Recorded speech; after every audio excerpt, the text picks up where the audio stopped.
महाराज परीक्षित जो हैं उनको श्राप लग गया। एक बार वन में मृगया करने गए, शिकार करने गए, और वहां एक तपस्वी महात्मा को देखकर मन में विचार आया कि कहीं झूठी मूठी समाधि है कि सच्ची है। तो उनके गले में मरा हुआ सर्प डाल दिया, उनकी परीक्षा करने मात्र। यद्यपि राजा का स्वभाव ऐसा नहीं था, राजा संत सेवी भगवत भक्त थे, लेकिन उनके द्वारा यह अपराध बन गया। इसमें कई लोग कहते हैं विष्णुदेव जी कि इसमें कलयुग का दोष है, कलयुग ने उनकी बुद्धि खराब कर दी। पर यह बात हमारे समझ में नहीं आती। आज इतना भयंकर कलयुग बढ़ गया है, उसके बाद भी जो भगवान के भजन में लगे हैं, नाम का आश्रय लेके रखे हैं, उनको आज भी कलयुग स्पर्श नहीं कर पा रहा है। इसका प्रत्यक्ष उदाहरण है हमारे श्री वृंदावन की निधि श्री हित राधा केली कुंज वाले पूज्य श्री प्रेमानंद जी महाराज, है कि नहीं है? इतना भयंकर कलिकाल है, लेकिन आप पूज्य श्री के उस पावन परिवेश में प्रवेश करिए तो आपको लगेगा कलयुग यहां कहां है। दूर दूर तक कलयुग का कोई वहां प्रवेश नहीं है। वहां तो बस श्री राधा श्री राधा श्री राधा। और महाराज जी तो महाराज जी है, क्या कहना। आज वृंदावन की पहचान का पर्याय महाराज जी बन गए हैं। वृंदावन तो अनुपम है, अद्भुत है, अलौकिक है, लेकिन उस अलौकिक वृंदावन की शोभा बनकर महाराज जी इस समय प्रकट हैं। और कहीं हम बड़े शहरों में दूर दूर कहीं जाते हैं, अभी हम विदेश भी गए तो वहां भी कोई लोगों से चर्चा हुई तो वो पूछते हैं अच्छा वो वृंदावन जिसमें वो प्रेमानंद जी रहते हैं। माने वृंदावन की पहचान महाराज जी बने हुए हैं। उनके चरणों में कोटि कोटि नमन है। हम आपसे निवेदन ये कर रहे हैं कि आज भी जो भगवान नाम के आश्रय में लगे हैं उनको कलयुग का स्पर्श नहीं है। तो महाराज परीक्षित तो परम भगवत भक्त हैं। अच्छा, एक और विचार करने की बात आज महाराज जी का स्मरण शुरुआत में हो गया तो कि यदि देखा जाए तो महाराज जी क्या कहते हैं, क्या करते हैं। कोई भी दुखी चला जाए, बीमार चला जाए, परेशान चला जाए, कोई भी बात हो तो महाराज जी क्या उपदेश देते हैं। सबको एक ही उपदेश है, राधा राधा जपो। नाम का आश्रय ही सबको बताते हैं कि नहीं। क्योंकि भैया नाम ही आधार है। जिसने भगवान का नाम, श्री जी का नाम पकड़ लिया, उसके जीवन से सारी समस्याएं भाग जाएंगी, क्योंकि नाम में अद्भुत शक्ति है। श्री राधा नाम का ही तो प्रभाव है। उसी प्रकार आप राम नाम का आश्रय, राधा नाम का आश्रय, कृष्ण नाम का आश्रय लिए रहिए, जीवन की सारी समस्याएं समाप्त हो जाएंगी। तो महाराज परीक्षित तो परम भगवत भक्त हैं। अच्छा, महाराज परीक्षित के कल्याण में भी कोई संदेह नहीं है, क्योंकि इनकी जो माताजी है वो परम भगवत भक्त है, उत्तरा महारानी। इनकी जो दादी है द्रौपदी, वो भगवान की अनन्य भक्ता। इनकी जो परदादी है श्री कुंती महारानी, वो भगवान की कैसी विलक्षण भक्त। इनके जो दादा है महाराज अर्जुन, वो भगवत भक्त। तो जिनका पूरा परिवार भगवत भक्त है, जिनको जन्म के पहले ही भगवत दर्शन हो गया। कैसे? उत्तरा पर ब्रह्मास्त्र छोड़ा। कल हम कथा सुन रहे थे कि अश्वत्थामा ने ब्रह्मास्त्र छोड़ा और ब्रह्मास्त्र से गर्भ जल रहा था। कुंती वो उत्तरा ने प्रार्थना करी, भगवान दौड़कर गर्भ में गए और गर्भ की रक्षा कर ली। तो गर्भ के बालक की रक्षा करने भगवान गर्भ में पधारे तो बालक दर्शन करके आनंदित हो रहे थे कि ये कौन है जो मुझे बचाने दौड़ा है। गर्भ के पहले भगवत दर्शन हो गया, जन्म के पहले भगवत दर्शन हो गया गर्भ में। अच्छा, फिर महाराज परीक्षित बैठे कहां हैं आकर? गंगा जी के तट पर। मरते समय जिन गंगा जी का नाम भी मुख पर आ जाए तो कल्याण हो जाता है। जल मिल जाए तो बहुत ऊंची बात है, केवल गंगा गंगा कहकर कोई प्राण त्याग दे तो भी मुक्त हो जाता है। ऐसे गंगा जी के घाट पर बैठे हैं। आज कथा में हमारे इस क्षेत्र के लोकप्रिय कर्मनिष्ठ सेवा भावी माननीय श्री विधायक जी भी पधारे हुए हैं, श्री शुक्ला जी, और उनके साथ सभी गणमान्य जन। कसोधन परिवार के आग्रह पर दूर दराज से सभी भक्त वृंद, गणमान्य जन सब लोग पधार रहे हैं, खूब कथा का रस ले रहे हैं। और जो नहीं आ पा रहे हैं वो आस्था चैनल के माध्यम से और सोशल मीडिया के माध्यम से दूर दराज इस कथा का श्रवण पान कर रहे हैं। हम आप सबके प्रति खूब शुभकामनाएं व्यक्त करते हुए विष्णुदेव जी, हम निवेदन कर रहे थे कि महाराज परीक्षित जो है कहां जाके बैठे, गंगा जी के घाट पर। और श्री गंगा जी की तो महिमा है कि एक बार कोई गंगा जी का आश्रय ले ले वो नरकों में नहीं जा सकता। फिर इतने महापुरुषों के बीच में महाराज परीक्षित जाकर बैठे हैं। अरे एक भी कोई सिद्ध संत किसी जीव के कल्याण का निश्चय कर ले तो वो भले ही कितना भी बड़ा पापी हो, पर उस पापी पर भी संत की कृपा हो जाए तो वो पापी भी पाप मुक्त हो जाता है और वह भी भगवत पद का अधिकारी हो जाता है, भगवत धाम का अधिकारी हो जाता है। इसका उदाहरण आपको देवे। सत्संग कई तरह से होता है। एक सत्संग तो वाणी का सत्संग है कि जो वाणी से कहा जा रहा है उसको सुना जाए और उसको सुन करके अपना कल्याण कर ले। दूसरा है स्पर्श का सत्संग। कुछ ऐसे भगवत प्राप्त विलक्षण महापुरुष होते हैं कि आपने उनका स्पर्श कर लिया अथवा उन्होंने आपका स्पर्श कर दिया तो सहज आपका संसार छूट जाएगा, चित्त की मलिनता मिट जाएगी और सहज भगवान नाम जब होने लग जाएगा, सहज आपके अंदर भगवत प्रेम आ जाएगा। उसकी उदाहरण के रूप में यदि हम कहें तो श्री अयोध्या की शोभा आप सबने दर्शन किया हो या नाम तो सबने सुना ही होगा, जिनका अभी अभी बड़ा दिव्य मंत्र जप महोत्सव अद्भुत मनाया गया। ऐसे प्रेम अवतार पंचरसाचार्य परम श्रद्धे बड़े सरकार श्री राम हर्षण देव जी, किसी विमुख के मस्तक पर भी उनका हाथ रखा गया तो उसको भी प्रेम प्राप्त हो गया। आप अयोध्या यहां से बहुत दूर नहीं है, आप सबने नाम सुना होगा। सरकार की ऐसी अद्भुत महिमा है कि वो किसी के मस्तक पर हाथ रख दे, किसी को स्पर्श कर ले, उसको भी रोमांच हो जाता था और उसको भी भगवत प्रेम प्रकट हो जाता था। अभी आपने देखा होगा श्री अवध में बहुत बड़ा उत्सव हुआ, दो जगह उत्सव चल रहा था। मंत्रार्थ मंडप में, मंत्रार्थ मंडपम जो है वहां भी मंत्राज का जप हो रहा था और श्री वैदेही वल्लभ कुंज वहां भी पूज्य जगत गुरु जी के आयोजन हो रहा था। दोनों जगह महापुरुषों की कथाएं और संतों का खूब समागम हो रहा था। हजारों हजार साधक नाम जप में लगे थे, मंत्र जप में लगे थे। पैसा देकर भी किसी को बिठाओ तो इतने देर तक जप करने नहीं बैठेगा, लेकिन वहां सरकार की ऐसी कृपा कि बिना किसी आग्रह के, बिना किसी आदेश के लोग सहज बैठ के मंत्र जप में लगे थे और करोड़ों करोड़ों मंत्र जप वहां हुआ है। आपने चैनलों के माध्यम से दर्शन किया होगा उन उत्सवों का। किया आप लोगों ने? किसी ने नहीं किया? किसी का हाथ नहीं उठ रहा है। असल में हम लोगों को मोबाइल में फिल्मी रील देखने की से फुर्सत मिले तब ना है? थोड़ा कभी कभी धार्मिक चैनल लगाया करो, कथाएं सुना करो, भगवान की चर्चा सुना करो तो बुद्धि की मलिनता कुछ कम हो।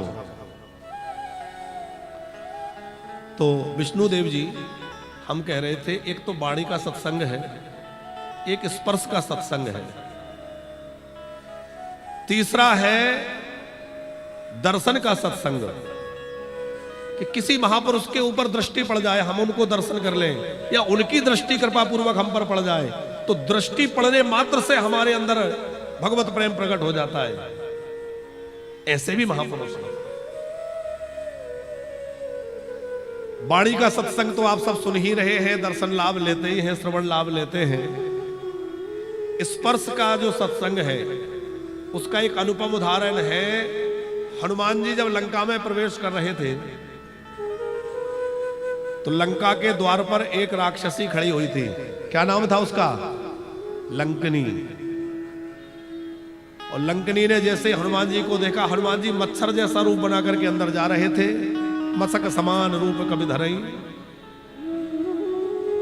तो मच्छर जैसा रूप बना के हनुमान जी जा रहे थे। उसने देखा और कहा कि सुनो, कहां जा रहे हो? मेरी अवहेलना कर रहे हो? मोर आहार यहां लगी चोरा, यहां के जो चोर है वो मेरे आहार है। हनुमान जी को बड़ा रोष आया कि ये हमें चोर कह रही है। वो कह रही है चोरों को मैं खाती हूं, तो इसको रावण नहीं दिखा? सबसे बड़ा चोर तो रावण है जिसकी ये रखवाली कर रही है। तो ये चोरों को खाती है कि चोरों की रखवाली करती है? हनुमान जी को थोड़ा रोष आ गया और हनुमान जी ने मुष्ट प्रहार किया। मुष्टिका एक महाकपिहानी, और जैसे ही मुष्टिका मारी तो उसके मुख से रुधिर रक्त निकलने लग गया। जब उसके मुख से रक्त गिरा, किसी का पूरा रक्त निकल जाए तो क्या कहेंगे उसको? ब्रक्त। जो आसक्त नहीं होते उनको हमारे यहां कहते हैं ब्रक्त। भैया ये तो ब्रक्त हो गए। उसका भी रक्त निकल गया तो एक तरह से ब्रक्त हो गई। अब हनुमान जी ने ना तो उसको कोई कथा सुनाई, न कोई उपदेश दिया, न कोई सत्संग किया, लेकिन वो क्या कहने लग गई? आज बहुत बढ़िया सत्संग हो गया। आप सुंदरकांड पढ़ते हैं, उसने यही कहा कि नहीं, आज बहुत अच्छा सत्संग हुआ। अब आप बताओ हनुमान जी ने कौन सा सत्संग सुनाया उसे? मुष्टि कही तो मारी, पर मुष्ट प्रहार होते ही वो कहने लग गई, संभाल करके उठी और क्या बोली? ताते मोरो अति पुण्य बहुता, ताते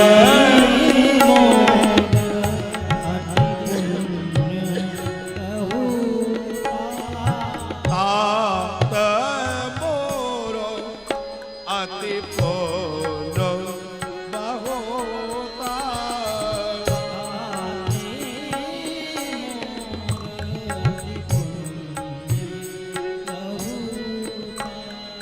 देखा नयन राम तार दूता,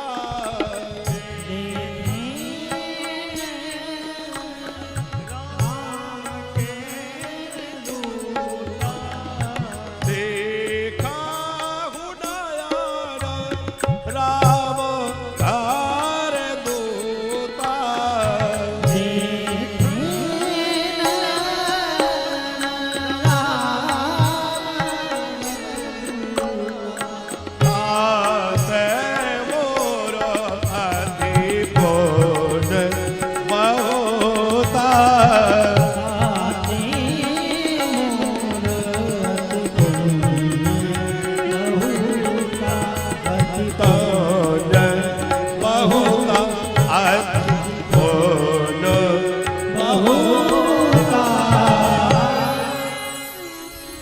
वो कह रही है आज मेरा अद्भुत भाग्य जगा है, मेरा कितना पुण्य है जो आज मुझे नेत्रों से आप रामदूत का दर्शन हो गया। और फिर कहने लगी, तात स्वर्ग अपवर्ग सुख धरहि तुलाय तूल न ताहि सकल मिले जो सुख लावो। वो कह रही है लंकनी, महाराज आज ऐसा अद्भुत सत्संग हो गया, स्वर्ग और अपवर्ग के सुख को तराजू के एक पल्ले पर रख दिया जाए और एक पल्ले पर सत्संग के सुख को रख दिया जाए, तो सत्संग का सुख जो है वो भारी होगा और स्वर्ग अपवर्ग का सुख उसके सामने तुच्छ हो जाएगा। निमिष मात्र का सत्संग भी जो है वो हमारा जीवन बदल सकता है, और एक क्षण मात्र का कुसंग हमारा जीवन बिगाड़ सकता है। महाप्रभु श्री वल्लभाचार्य जी से किसी ने एक बार पूछा, वो प्रयाग में उस समय विराजे थे, और महाप्रभु जी से पूछा कि आप कोई विशेष उपदेश करिए। तो महाप्रभु जी ने कहा कि देखो, गाय के सींग की नोक पर राई का दाना जितनी देर ठहरता है, उतनी देर का कुसंग भी जीवन को सब बिगाड़ सकता है। तो लोगों को बड़ा आश्चर्य हुआ, बोले राई के दाना गाय के सींग पर कितना रुकेगा? जैसे ही आप रखोगे तुरंत नीचे गिर जाएगा, उतनी देर का। महाप्रभु जी ने कहा बिल्कुल, इतनी देर का कुसंग भी जीवन बिगाड़ सकता है। और उसका बड़ा भारी उदाहरण है अजामिल का उपाख्यान। आप सबने अजामिल का नाम सुना है? अजामिल नाम का एक ब्राह्मण हुआ जो बड़ा पापी था। कशोधन जी, पहले ये अजामिल जो है बड़ा सदाचारी था, धर्मात्मा था, संध्योपासना करता था, वेद पाठ करता था, धार्मिक था। लेकिन एक बार वन में गया, और वन में जाकर के इसने कोई बाजारू स्त्री को वहां देखा। उसकी गोरी चमड़ी को देख करके अब क्षण भर ही कोई दृश्य उसने देखा, एक क्षण ही नजर गई, और जैसे ही नजर गई तो विकार आ गया, बुद्धि नष्ट हो गई, और बस उसी के पीछे पागल हो गया कि मुझे तो इसकी प्राप्ति करना है। क्या हुआ? उसका सदाचार, उसका जप तप नियम व्रत सब छूट गए, और वो पाप में डूब गया, पर पापी अजामिल के नाम से विख्यात हुआ।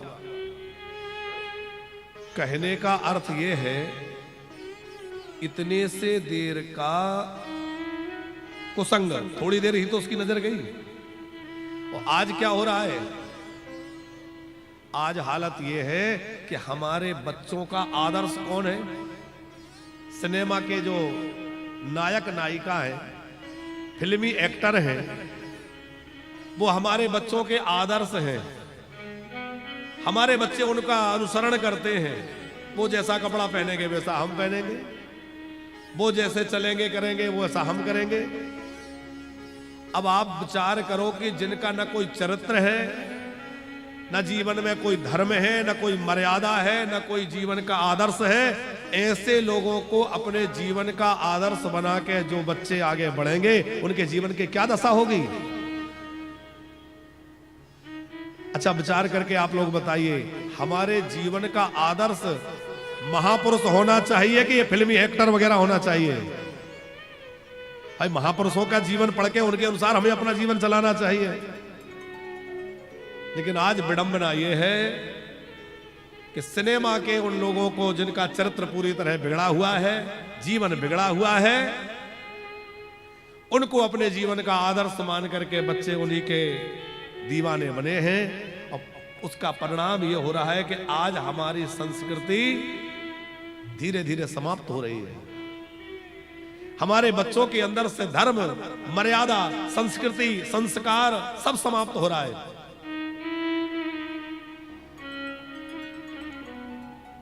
यदि हमारे जीवन में धर्म की प्रतिष्ठा नहीं है, सदाचार नहीं है, तो हमारा जीवन राक्षसी है कि नहीं है? पशुओं की तरह है कि नहीं है? अच्छा, पशु जो है वो भी अपनी संस्कृति, अपनी प्रकृति में जीते हैं, पर हम अपनी प्रकृति छोड़ बैठे।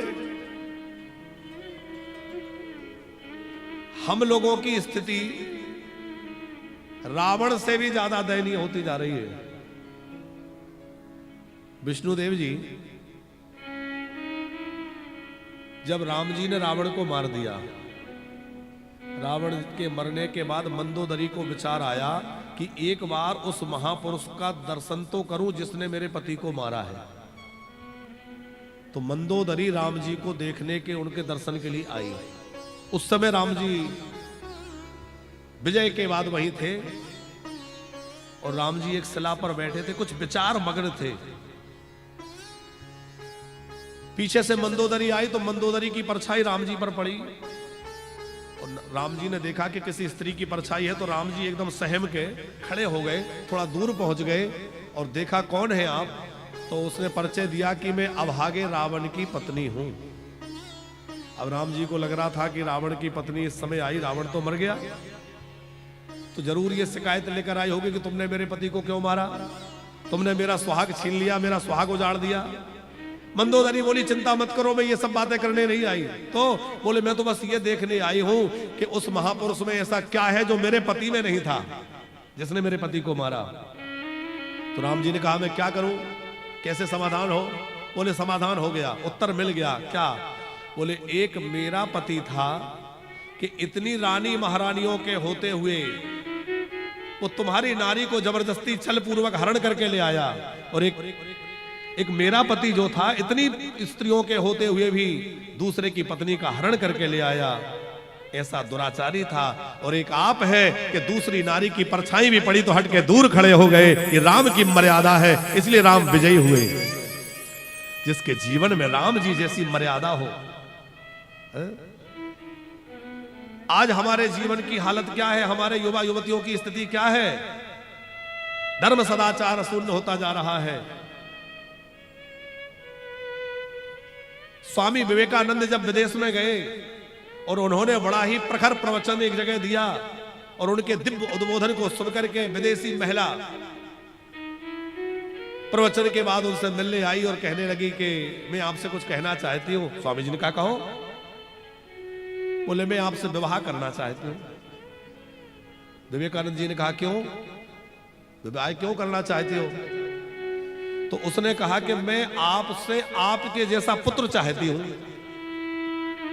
आपसे विवाह करके आप जैसा तेजस्वी होनहार पुत्र चाहती हूं। तो स्वामी विवेकानंद जी ने कहा कि मुझसे विवाह होने के बाद भी मेरे जैसा पुत्र होगा या नहीं होगा ये पक्की बात नहीं है, लेकिन तुम्हें मेरे जैसा पुत्र चाहिए तो तुम मुझे ही अपना पुत्र बना लो। उसके पैरों में गिर गए और कहा कि आज से मैंने तुझे अपना मां मान लिया और तू मुझे अपना पुत्र मान ले। मेरे जैसा पुत्र चाहिए, मिल गया, मैं ही तेरा पुत्र बन जाता हूं।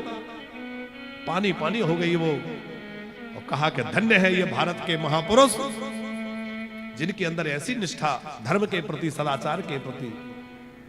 और आज हम लोगों ने फिल्मी लोगों को, सिनेमाओं को, और अब तो बड़ी बुरी दशा भई है, ये कलयुग का यंत्र जो प्रकट हुआ है। कलयुग का यंत्र कौन सा है? सारा समय नष्ट कर दिया। अतः जितना उंगली हमने इस पे घुमाई है, इतनी उंगली कदाचित माला पे घुमाई होती तो जीवन बदल गया होता है? जितना इसको चलाया है उतनी उंगली माला पर चलाई होती तो आज हम क्या होते। लेकिन अब तो सिनेमा की भी बात पीछे की हो गई, गए जमाने की बातें हो गई। अब तो मोबाइल, तो मोबाइल में भी जो रीलबाजी चली है, क्या फूहड़ता, राम राम राम। तो भैया कुसंग जीवन को बिगाड़ देता है और सत्संग जीवन को संवार देता है। हम आपसे बात कर रहे थे कि 3 प्रकार से सत्संग होता है, वाणी से, स्पर्श से और दर्शन से। किसी महापुरुष की वाणी सुनने को मिल जाए, किसी दिव्य महापुरुष का स्पर्श मिल जाए, या उनका केवल दर्शन मिल जाए। पर परीक्षित गंगा जी के घाट पर जब बैठे तो उनको अनेक दिव्य महापुरुषों का दर्शन मिल रहा है। बड़े बड़े दिव्य कोटि के महात्मा वहां बैठे हैं। कौन कौन बैठे हैं? अत्र वसिष्ठस्य चैव सरद्वान् अरिष्टनेमिः भृगुरंगिराश्च पराशरोगाधि सुतत्थराम उतत्थ इंद्र प्रदवदेत्पबाहो। अत्रि वशिष्ठ चैव सरद्वान् अरिष्टनेमि भृगु जी जैसे बड़े बड़े महात्मा वहां बैठे, और उनका दर्शन, उनके चरणों का स्पर्श सुखदेव जी, इनको परीक्षित को प्राप्त हो रहा है। तो परीक्षित की सदगति तो होना ही है। अच्छा, एक और बात कि महाराज परीक्षित इतने महापुरुषों के बीच में बैठे हैं पर कोई भी बोल नहीं रहा, आज सब मौन है। क्यों? वो सब सोच रहे हैं आज हम भी श्रोता बन के बैठेंगे।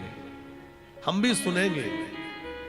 और आप विचार करिए, राजा परीक्षित से जीवन में एक बार गलती हुई, पर राजा परीक्षित ने उस गलती के बाद पूरी तरह से अन्न जल सब त्याग कर दिया। और हम लोगों की हालत क्या है?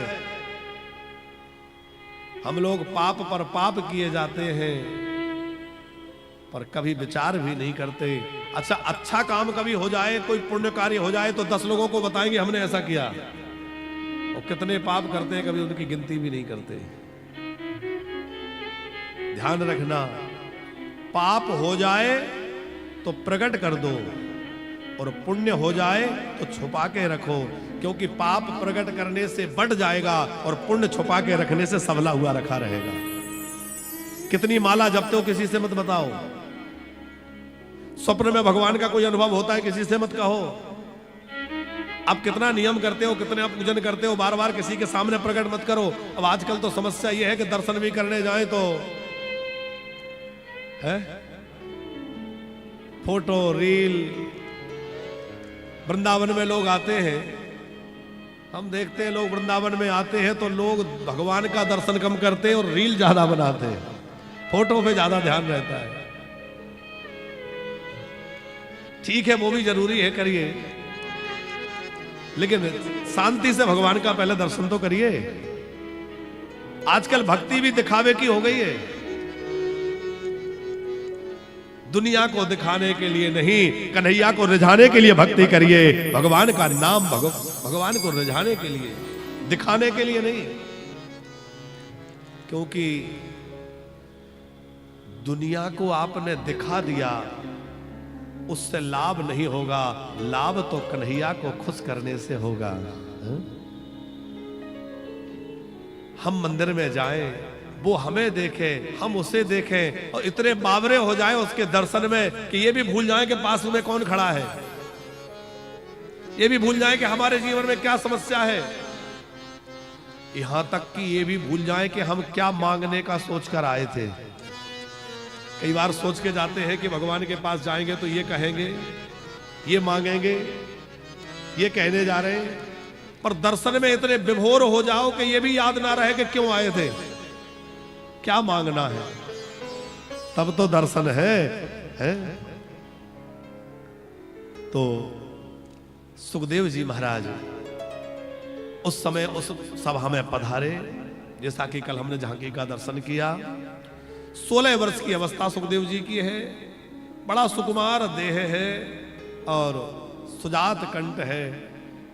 उन सुखदेव जी को आया हुआ देखकर राजा परीक्षित ने उनको आसन दिया, उनका पूजन किया और चरण पकड़कर कहा, गुरुदेव आज मेरे भाग्य खुल गए जो आप जैसे महात्मा पधार गए। राजा परीक्षित सुखदेव जी से कह रहे हैं। आपको कथा समझ में सब आ रही है कि नहीं? और छठ पूजा की भी तैयारी आप लोगों की चल रही होगी। आप लोगों के यहाँ छठ पूजा होती है ना? सबके यहाँ नहीं होती, कम होती है। कल छठ माई की पूजा होगी और अभी से व्रत प्रारंभ हो गया है 3 दिन की, जो सूर्य नारायण भगवान की पूजा का ये बड़ा दिव्य व्रत है। ये भी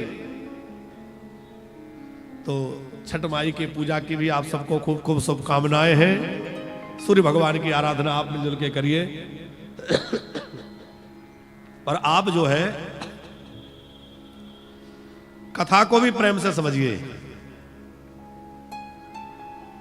सुखदेव जी राजा परीक्षित के सामने बैठे हैं और सुखदेव जी के चरण पकड़ के महाराज परीक्षित कह रहे हैं, अहो अद्वयम् ब्रह्मण सतसेव्या क्षत्र बंधवा कृपया तिथि रूपेण भवद्भृस्तीर्थ का कृपा अतः प्रक्षामि संसिद्धिं योगिनां परमां गुरुं पुरुषस्य यत कार्यं म्रियमाणस्य सर्वथा। राजा परीक्षित ने कहा, गुरुदेव आज मेरा जीवन धन्य हो गया जो आप जैसे महात्मा का दर्शन, आप महापुरुष का दर्शन हुआ। अब आप कृपा करके मुझे ये बतलाइए कि मरने वाले को क्या करना चाहिए।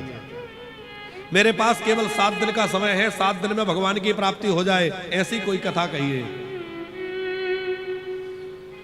सुखदेव जी ने बड़ी प्रसन्नता पूर्वक कहा, राजन तुम्हारा जो प्रश्न है वो अपने लिए नहीं है, तुम्हारा जो प्रश्न है वो सब दुनिया के लिए है। अच्छा, राजा परीक्षित ने प्रश्न ना किया होता, सुखदेव जी ने कथा ना सुनाई होती तो हम लोग क्या सुन रहे होते? परीक्षित की तो मुक्ति होना सुनिश्चित था। जैसा कि हमने कहा, गंगा जी सामने थी, संतों का आश्रय था, भगवान के नाम का आश्रय था, तो परीक्षित की तो सदगति सुनिश्चित थी। लेकिन भागवत उन्होंने सुखदेव जी से सुनना चाहिए, क्यों? हम सबके कल्याण के लिए। और श्री सुखदेव जी महाराज ने कहा, राजन बरीयाने ते प्रश्न कृतो लोकहृतं नृपो आत्मविस्सम्मतः पुंसा श्रोतव्या विषयापरः। हे राजन, तुमने जो प्रश्न किया ये बहुत अच्छा प्रश्न है, क्योंकि इससे लोक हित होगा। सुनो राजन,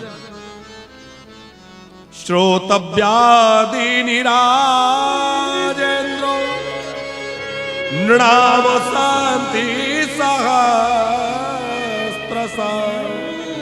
अपश्यतामात्मतत्त्वं ग्रहेषु ग्रहेमेधिनाम्। हे राजन, जन्म लेने के बाद मनुष्य जो है अनेक काम करता है। हम लोग जन्म लेने के बाद हजारों काम करते हैं, पर जिस काम के लिए आए थे वो छूट जाता है। अच्छा, कभी अकेले में बैठ के सोचना कि हम क्यों आए थे? बड़ी बड़ी कोठी हवेली बनाने आए थे, बैंक बैलेंस जुटाने आए थे, बच्चे पैदा करने, उनको पालने पोसने आए थे। क्यों आए थे? और एकांत में बैठकर ये विचार करोगे तो अंदर से एक उत्तर मिलेगा कि हम तो भैया इन सब के लिए नहीं आए थे, हम तो आए थे भगवान के भजन करने के लिए और भगवान की प्राप्ति के लिए आए थे। है? पर आए थे हरि भजन को ओटने लगे कपास। जिस काम के लिए आए थे उसको तो भूल बैठे, क्या करने में लग गए? बोले निद्रया ह्रियते रक्तम विवाहेन चावावया दिवाचारते हया राजन कुटुंबो भरणेन वा। दिन तो धन की चिंता में, कुटुंब की चिंता में, व्यापार की चिंता में निकल जाता है, रात्रि सोने में, विषय भोग में बीत जाती है, और इतना बड़ा जीवन बीत जाता है। हमारे श्री कबीर बाबा कहते हैं कि जन्म तेरा बातों ही बीत गया रे कबहू न कृष्ण कहो। जन्म तेरा बातों ही बीत गया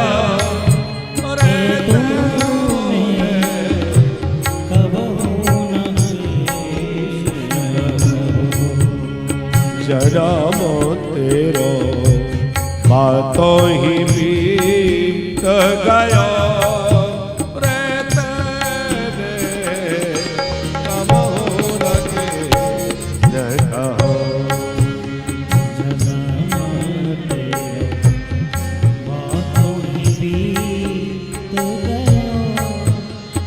रे तूने कबहू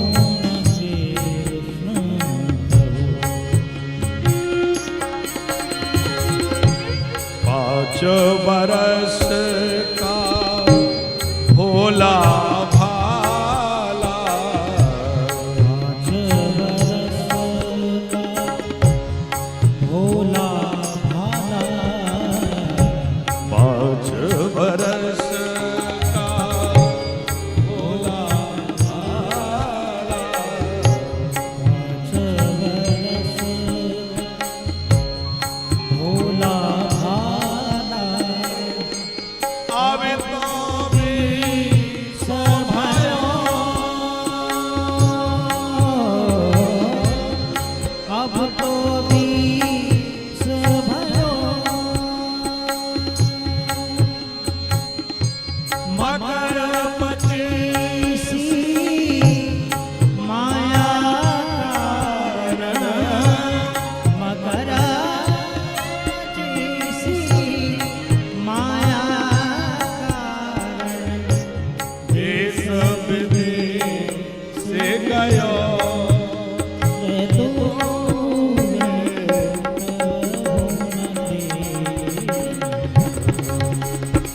જન્મો તેરો આ તો હીતે ગયો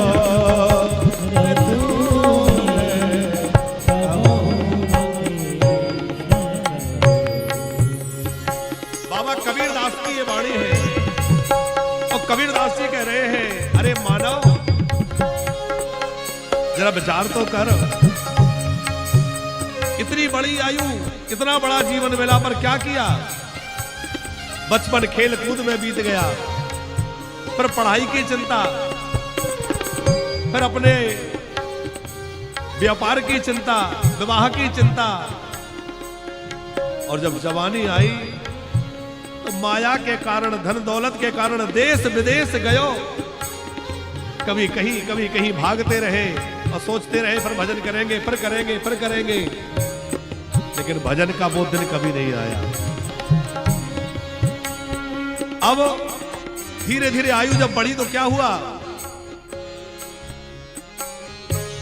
30 बरस के अब मत ओपोजे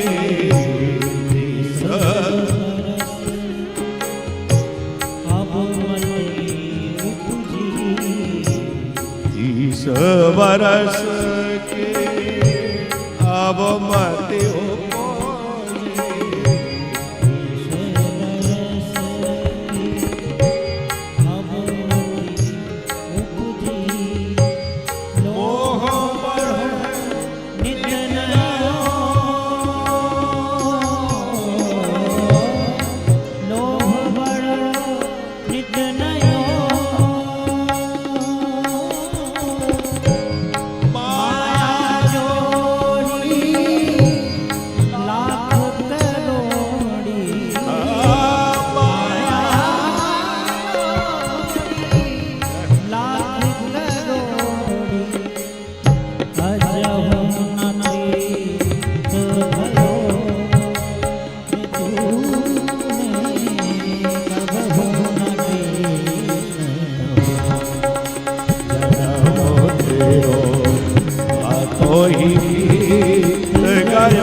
वृद्धो भयो तब आलस ओपेजो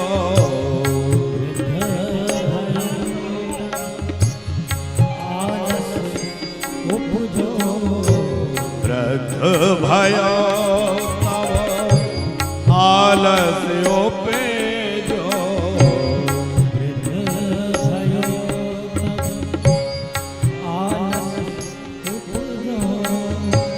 काफले टका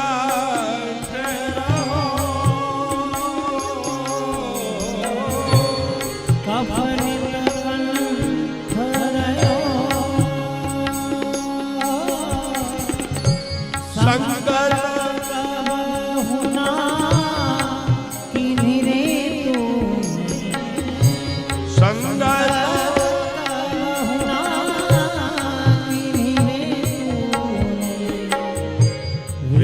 था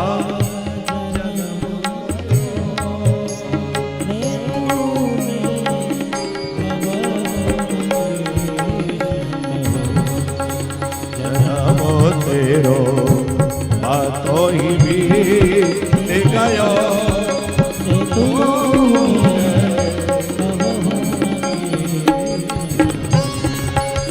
जन्मो तेरो तो ही बीत गयो तूने कबो न कृष्ण कहो। इतना बड़ा जीवन कबीरदास जी कहते हैं बातों में बीत गया। पहले अच्छा चल रहा था, क्या कम कर दिया। तो बचपन खेल कूद में, पढ़ाई की चिंता में बीत गया। युवानी भोग भोगने में, धन की चिंता में, परिवार की चिंता में बीत गई। और बुढ़ापा आया तो फिर बीमारियों ने घेर लिया। महाराज जी क्या करें, अब चलते नहीं बनता। मंदिर में जाओ तो आंखों से दिखाई नहीं देता, दर्शन क्या करेंगे। अच्छा पहले सोचते रहे बुढ़ापे में भजन करेंगे, बुढ़ापे में भजन करेंगे, पर सच बताओ क्या बुढ़ापे में भजन बनता है? अब बैठते नहीं बनता, ठीक से दिखाई नहीं देता, कथा में जाओ ठीक से सुनाई नहीं देता है? अच्छा भगवान भी कहेंगे कि वाह अब किसी के मतलब के नहीं रहे तो हमारे पास आ गए। अच्छा बच्चों एक बात बताओ, हमें खिला हुआ फूल अच्छा लगता है कि मुरझाया हुआ? सब लोग खिला हुआ फूल पसंद करते हैं। ये शरीर भी एक पुष्प है और शरीर रूपी फूल जब खिला हुआ है तो भगवान को अर्पण करो। जब मुरझा जाएगा, अब ना आंखों से दिखता, ना कानों से सुनाई देता, दांत गिर गए, कमर झुक गई, फिर भगवान के पास जाओगे, भगवान कहेंगे क्यों अब किसी के मतलब नहीं के नहीं रहे तो हमारे पास आ गए। इसलिए भैया बचपन से भक्ति करो। और एक बात और ध्यान रखना, यदि बचपन से भक्ति नहीं करी तो बुढ़ापे में चाह के भी भक्ति नहीं कर पाओगे। बार बार वही सब याद आएगा, दुकान में कौन है, वहां क्या है, ये कौन करेगा है? इसलिए यदि भजन भक्ति करना है, अच्छा प्रहलाद जी ने भक्ति करी तो बचपन से करी कि बुढ़ापे में करी? ध्रुव जी ने भक्ति करी तो बचपन से करी।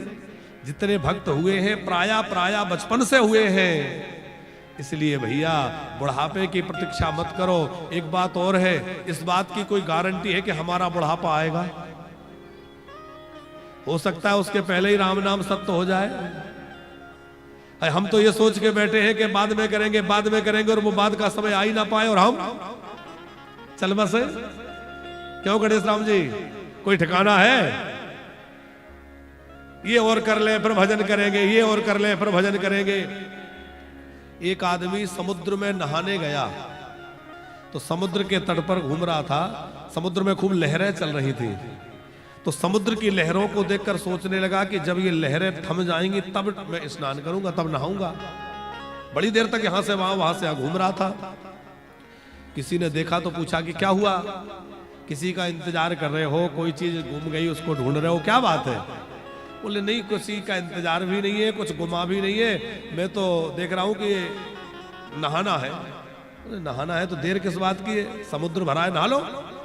बोले इसमें लहरें बहुत आ रही हैं। उसने कहा कि ये लहरें तो रुकने वाली नहीं है, यदि तुम्हें गोता लगाना है तो डुबकी लगाओ और निकल जाओ। इस लहरें तो ऐसे ही चलती रहेंगी।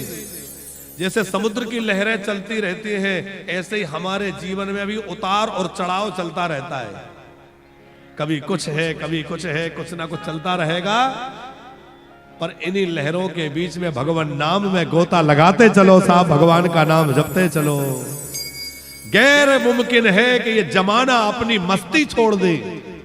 एक किसी सूफी ने लिखा है कि गैर मुमकिन है कि ये जमाना अपनी मस्ती छोड़ दे, इसीलिए ये दिल तू ये बेकार बस्ती छोड़ दे। छोड़ करके सब और राम नाम में लग जाओ, भजन में लग जाओ साहब, यही जीवन का सार है। तो महाराज परीक्षित ने पूछा कि क्या करें? आप कह रहे हैं कि हजारों काम करते हैं पर जो करना वो नहीं कर पाते, तो क्या करें? तो श्री सुखदेव जी ने 3 साधन बतलाए।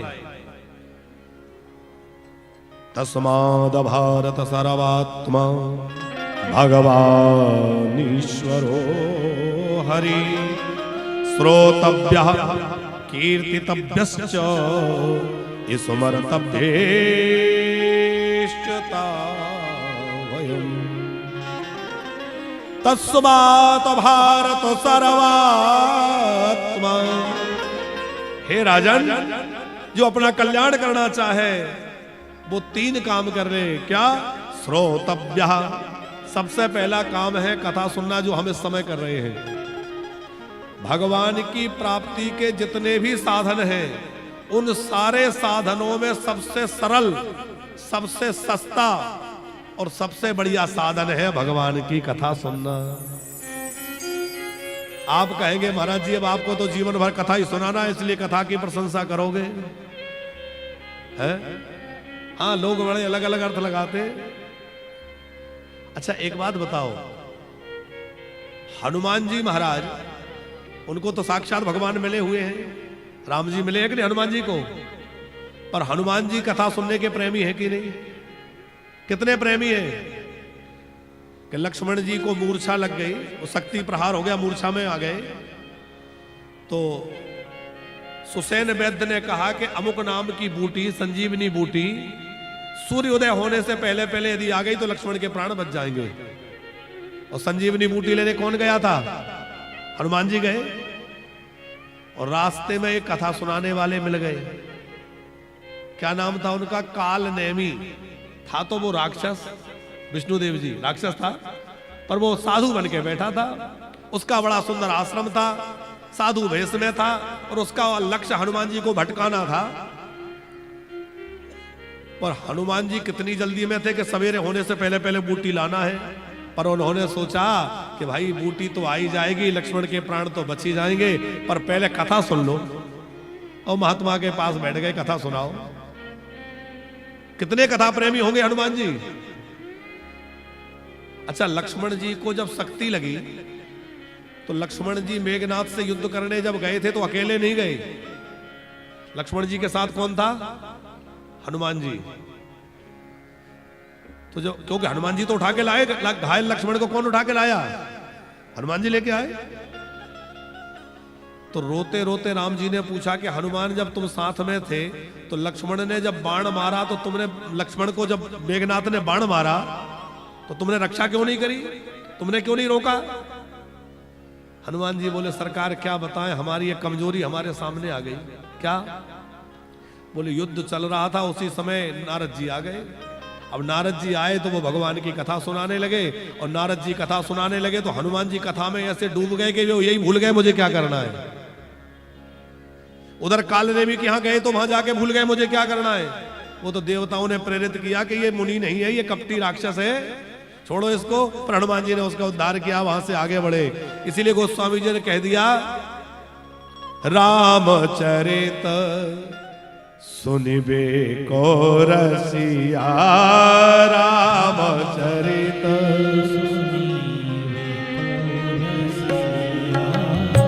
रामचरित सुन बेको रसिया,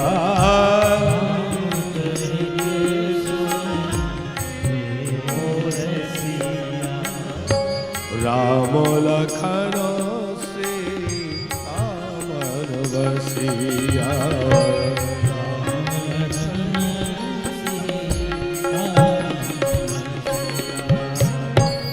हनुमान जी महाराज राम कथा सुनने के रसिया है, कथा प्रेमी है। अच्छा, भोले बाबा कैसे कथा प्रेमी है? शंकर जी कथा सुनते हैं कि नहीं? कितने लोगों को पता है ये बात? अगस्त ऋषि के आश्रम में जाके कथा सुनते हैं, कभी कागभूषुंड जी के पास जाके कथा सुनते हैं, कभी कोई महात्माओं के बीच में कथा सुनते हैं। भगवान शंकर भी कथा के प्रेमी हैं। देवऋषि नारद कथा प्रेमी हैं, सनकादिक कथा प्रेमी हैं। तो इसका मतलब ये नहीं है कि कथा तो भैया उन लोग, कई लोग कहते हैं अरे कथा तो उन लोगों के लिए है जो कुछ नहीं जानते, कथा में बैठ जाओ। पर आप बताओ, हम इस समय जो कथा सुना रहे हैं आपके लिए तो ये कथा श्रवण है, हमारे लिए कीर्तन है। माने भगवान के रूप, भगवान की लीला, भगवान के गुणों को जो गाया जाता है वो क्या है? कीर्तन। और विष्णुदेव जी जब कोई खूब कथा सुनेगा तो उसके मुंह से अपने आप कीर्तन निकलने लगेगा, क्योंकि जो सुनेगा वही तो निकलेगा। जैसे कोई घड़ा खाली है, उस खाली घड़ा में आप पानी भरो, तो जब पानी भरोगे और घड़ा भर जाएगा तो क्या होगा? बाहर से निकलने लगेगा कि नहीं? तो उसी प्रकार हमारे इस घट में जब कथा डालते रहेंगे, कथा डालते रहेंगे, और कथा सुनते सुनते सुनते सुनते जब खूब अंदर कथा भर जाएगी तो क्या होगा? जहां बैठेंगे उसी की चर्चा प्रारंभ हो जाएगी, हमारे मुंह से भी भगवान की चर्चा निकलना शुरू हो जाएगा, क्योंकि वही अंदर है। आपने देखा होगा कई महात्माओं के यहां, महापुरुषों के हम लोग जाते हैं तो हम तो चर्चा करते हैं घर संसार परिवार की, पर वो किसी ना किसी बहाने भगवत चर्चा करना शुरू कर देते हैं। क्यों?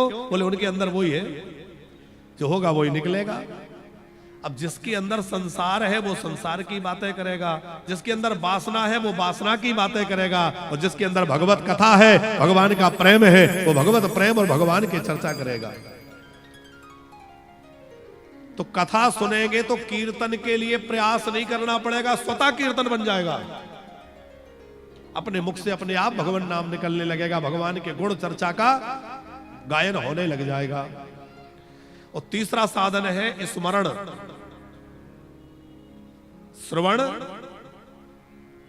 कीर्तन और स्मरण। जब खूब कथा सुनोगे तो भगवान का नाम निकलने लगेगा, भगवान की कथा निकलने लगेगी, और जब कथा सुनेंगे, कीर्तन करेंगे तो भगवान को याद करना नहीं पड़ेगा, भगवान अपने आप याद आएंगे। आप लोग ये बताओ, जिससे प्रेम होता है उसको याद करना पड़ता है क्या? हमें अपने बच्चों से प्रेम रहता है तो बच्चों को याद करना पड़ता है कि अपने आप याद आती है? बच्चा के चाहे 100 किलोमीटर दूर रहता हो, 1000 किलोमीटर दूर रहता हो, तो भी मां बार बार याद करती है, पता नहीं कैसा होगा। करते हैं कि नहीं? जिससे हमें प्रेम होता है उसको याद नहीं करना पड़ता, वो अपने आप याद आता है। और भगवान का हम इतना याद करते तो भी भगवान याद नहीं आते। लोग कहते हैं महाराज जी क्या करें, भगवान की याद ही नहीं आती, भगवान ध्यान में नहीं आते, भगवान के लिए माला लेके जप करने बैठो तो भगवान की याद नहीं आती, बाकी दुनिया के काम याद आ जाएंगे। अच्छा ऐसा होता है कि नहीं कि पूजा करने बैठो तभी दुनिया की बातें याद आएंगी? वहां जाना था, उससे लेना था, उसको फोन करना था, उसका ये करना था, पूजा के समय ज्यादा याद आएगा। क्यों? उस समय हमारा मन इधर उधर भाग रहा है, क्योंकि हमारे अंदर पाप है। एक बात और ध्यान से सुनना, हमारे पाप हमें कथा में बैठने नहीं देते। कई बार कथा में बैठने के बाद भी मन इधर उधर भागता है, अरे ये तो जाने कब तक चलेगी, चलो उठ के कथा में कहीं नींद आ जाएगी, कहीं कुछ। यहां तो कह रहे इतने अच्छे श्रोता है कि एक भी श्रोता कहीं बीच में बात करते नजर नहीं आता। कई जगह तो जाओ तो लोग बात करते रहते हैं, यहाँ के इतने अच्छे श्रोता है कि कोई बीच में बातचीत करता हुआ नजर नहीं आता। तो एक बार यहाँ के सब श्रोताओं के लिए, यहाँ के भक्तों के लिए जोरदार ताली बजाएं। आस्था चैनल के माध्यम से पूरा देश विदेश इस बात को देखे और जाने कि भैया तुलसीपुर के भक्त साधारण भक्त नहीं है, ये बड़े अच्छे कथा प्रेमी हैं, सब रसिक जन बैठे हैं। तो हम आपसे निवेदन कर रहे थे कि जिससे प्रेम होता है उसको याद नहीं करना पड़ता। अभी हमें भगवान याद नहीं आ रहे, इसका मतलब है हमें भगवान से प्रेम नहीं हुआ। और जब भगवान से प्रेम हो जाएगा तो भगवान ही याद आएंगे। हाँ, हम कह रहे थे कथा में मन न लगे, इसका क्या कारण है? तो गोस्वामी तुलसीदास जी ने एक बात कही है, विष्णुदेव जी, कि तुलसी पिछले पाप से हरि चर्चा न सुहाए। यदि पाप ज्यादा होते हैं तो वो कथा कीर्तन में नहीं बैठने देते, क्योंकि पाप जानते हैं कि ये कथा में बैठेगा, कीर्तन में बैठेगा तो कथा कीर्तन के प्रभाव से हम जल जाएंगे। पाप सोचते हैं हम जल के भस्म हो जाएंगे, तो पाप कहते हैं कि उठो यहां से, कहीं ना कहीं ले जाएंगे। तुलसी पिछले पाप से हरि चर्चा न सुहाए। उदाहरण दिया कैसे? बोले जैसे ज्वर के ताप से भूख विदा हो जाए। जैसे बीमार आदमी को पकवान अच्छे नहीं लगते, बीमार व्यक्ति को पकवान अच्छे लगते हैं, उसी प्रकार यदि हमें कथा अच्छी नहीं लग रही, भगवान की कीर्तन अच्छा नहीं लग रहा, भगवान की चर्चा अच्छी नहीं लग रही, तो समझ लो हमारे अंदर रोग लग गया है। कौन सा रोग? माया का रोग। तो माया का रोग मिटेगा कैसे? बोले माया का रोग मिटेगा भगवान के नाम से। राम नाम की औषधि खरी विधि से खाए और अंग पीड़ा उपजे नहीं, महारोग मिट जाए। भगवान के नाम की औषधि खाओगे तो भैया भवरोग समाप्त हो जाएगा। राम नाम भव भेकज। इस भवरोग की बड़ी अच्छी ये दवाई है क्या? भगवान का नाम। इसलिए प्रेम से भगवान का नाम गाइए, नटवर नंद किशोर को हृदय में बिठाइए, उनका स्मरण करिए। मेरे प्रभु अब आपके चरणों को छोड़ के कहां जाएं? हम आपके हैं, आप हमारे हैं, अब हमें और कहीं नहीं जाना है। बसा लो निज चरणों में, बसा लो वृंदावन में।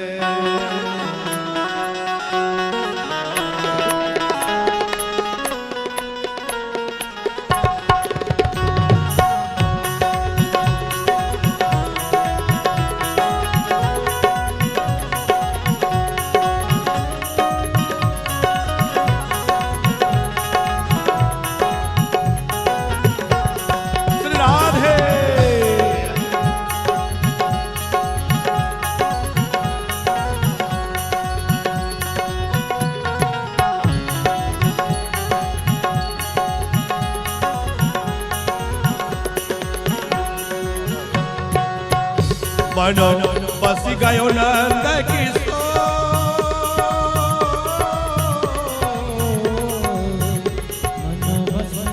अच्छा, किस किस के मन में बस गए ठाकुर जी? तो ऐसे नहीं, जरा प्रेम से कहते हुए, झूमते हुए क्या कहेंगे?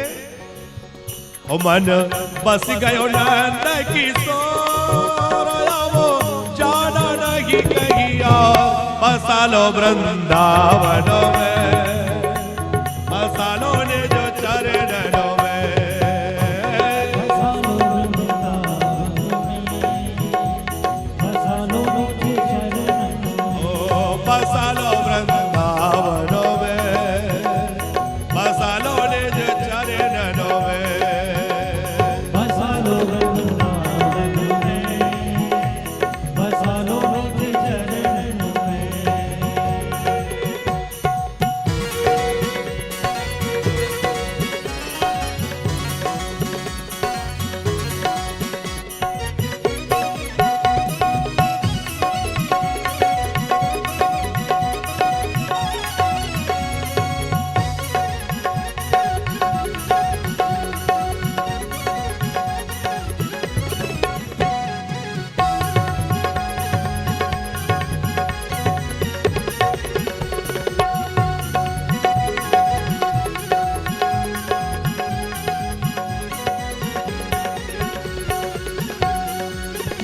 ब्रज धूलि प्राण सो प्यारी लगे,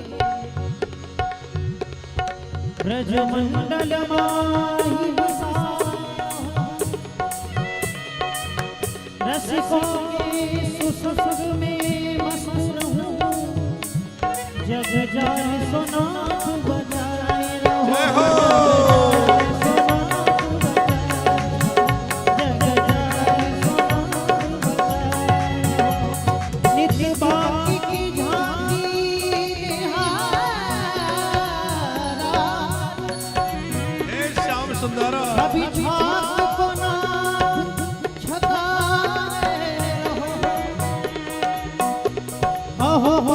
बिहारी यही मिलनी मेरे नैनों से नैना मिलाए रहो, मेरे नैनों से मिलाए रहो, मेरे नैनों से नैना मिलाए रहो।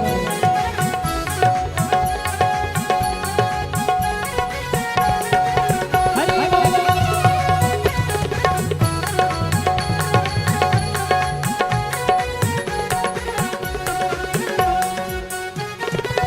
सौंप दिया वो जीवन तो है,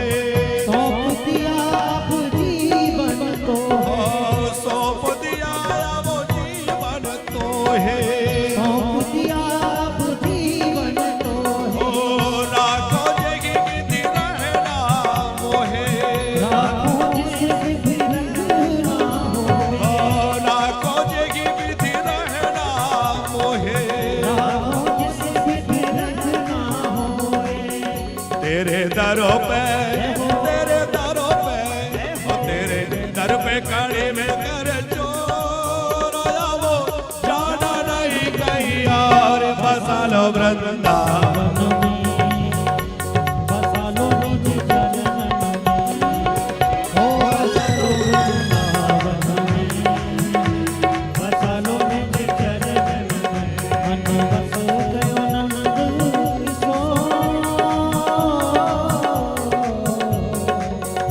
मन बस गयो नंद किशोर, अब जान ही नहीं हो बस बसा लो निज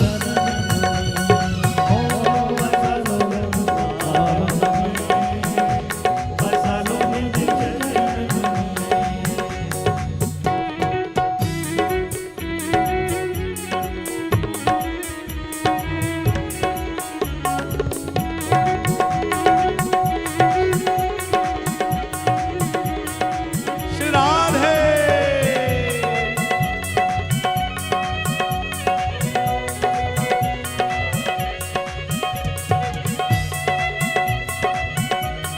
क्या बात है। जय हो।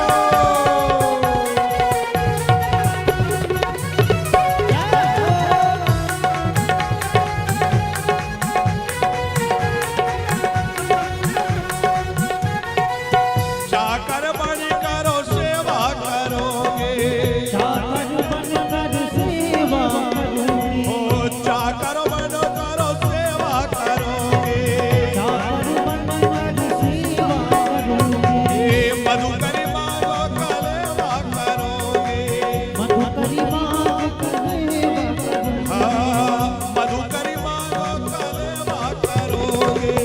मधुकरी मांग कलेवा करूंगी, तेरे दरसों, तेरे दरसों, तेरे दरस करूंगी उठी भोर वो जाना नहीं कहीं और। बसा लो वृंदावनों में, बसा लो निज चरणों में, बसा लो वृंदावन में, बसा लो निज चरण में, ओ बसा लो वृंदावनों में, बसा लो निज चरणों में।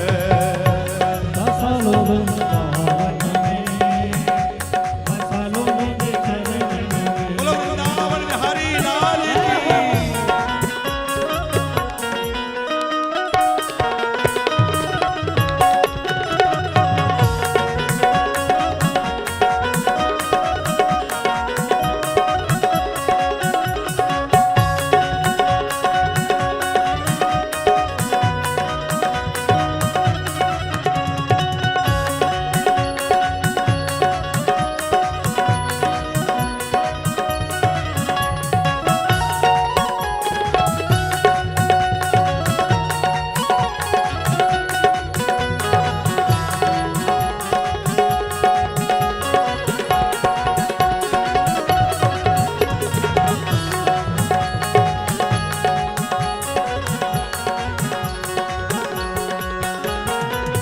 अर्ज मेरी मंजूर ये करना, अर्ज मेरी मंजूर ये करना, अर्ज मेरी मंजूर ये करना, अर्ज मेरी मंजूर ये करना, ओ वृंदावन से दूर न करना, वृंदावन से दूर न करना, ओ वृंदावन से दूर न करना।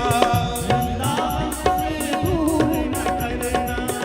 कहे मधोपो, जय हो, ओ कहे मधोपो, कहे मधो बिहारी जी करी जोर वो जाना नहीं कहीं और। बसा लो वृंदावनों में, बसा लो निज चरणों में, बसा लो वृंदावन में, बसा लो निज चरण में।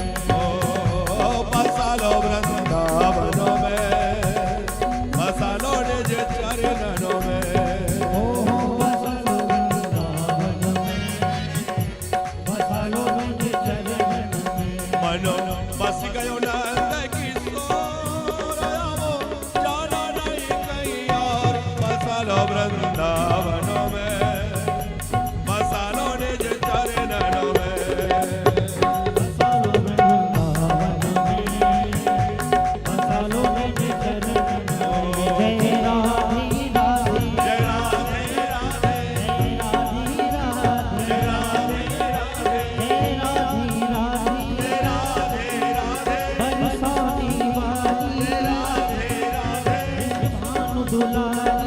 वृंदावनों में, बसा लो निज चरणों में।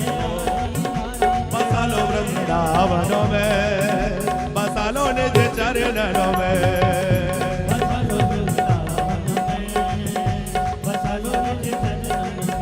बसा लो वृंदावनों में, बसा लो निज चरणों में।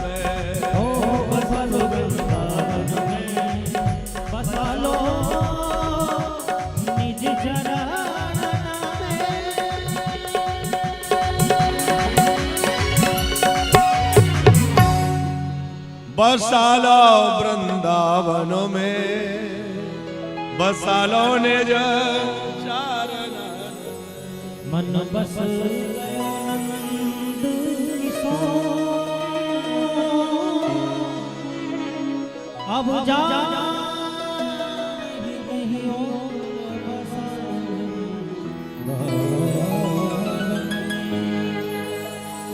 बसा लो निज चरण। बोल वृंदावन